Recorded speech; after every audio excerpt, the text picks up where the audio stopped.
So as I mentioned, unique resources in our Henry Mountains.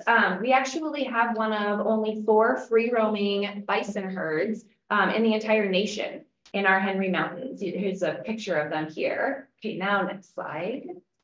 Okay, so they are located, they cover most of that area between the parks in that Henry Mountains area. And just this year, we've received almost $500,000 to be able to do some bison habitat improvements for that particular herd.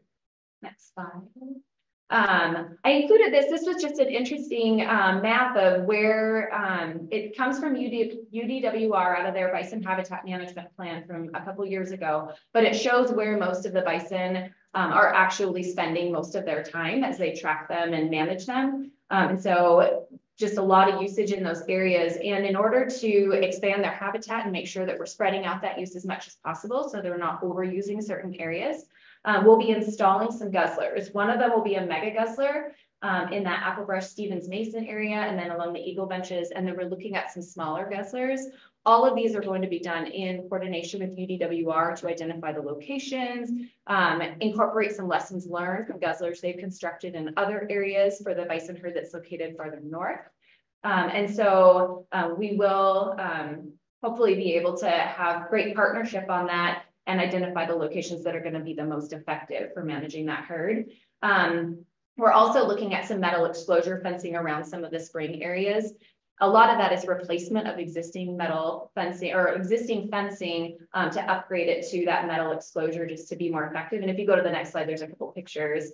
Yeah, they found in terms of those lessons learned that metal fencing is much more durable to stand up to bison than some of our other fencing designs. And then these mega guzzlers, the 3-tank design, 5 tanks is a little bit too big. It gets them to hang out a little too long and beat up the area around it. 2 or a single tank is too small. And so 3 seems to be that sweet spot for those mega guzzler designs that we'll be working on with them.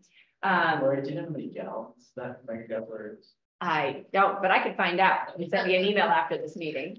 And then that will require a water right. And so we are working through that process right now to ensure that we have the proper authorizations in place prior to construction of any of those facilities. Okay, and the last project I just wanted to highlight, this is our Saul's Meadow Campground. You can see that it sits in a really beautiful area. It's right outside Richfield. And so it's pretty close to the community, but it's in an area where you feel like you're very far removed. This is just an overview of a couple of the group campsites. There's 2 group campsites that were incorporated into the design of this campground. If you go to the next slide. So it was just completed last year in 2023, and this is a model of partnership and how we can get things done when we have people coming to the table to work with us. And so the state contributed money through an outdoor recreation grant, nearly $100,000 to construct shade structures.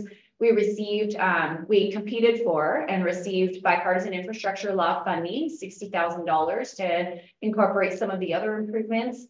The county came to the table with different materials and labor to match with us. And then we also contributed just BLM local funds to be able to get this project across the finish line. And so all told, that $300,000 represents a whole lot of entities working together to make something wonderful for the community. So I have a couple pictures to share. So that labor, the BLM labor and the county labor, that means our own employees were doing quite a bit of the work out there. This is a couple of our interns this past summer, just finalizing some of the improvements out there. Explain exactly where that is. So it's just east of Richfield. I want to say maybe 20-ish miles. It's not far outside of Richfield. So you're going up towards Station, I mean, it's like crossing. I think so. Yes, sir. If you go through Annabelle and just follow the dirt road around like you're going to Cold Mountain, you'll go right past. Okay. Thank you. Some of the contributed items from the county here and the access road heading into the site. And then these are the shade structures that were provided through that Utah Outdoor Recreation Grant. There's a large shade structure and then that medium shade structure providing that amenity for the community in this beautiful area. I'm happy to answer any questions about the Richfield field office before I hand it off to Jacqueline. How many bison are in that bison herd?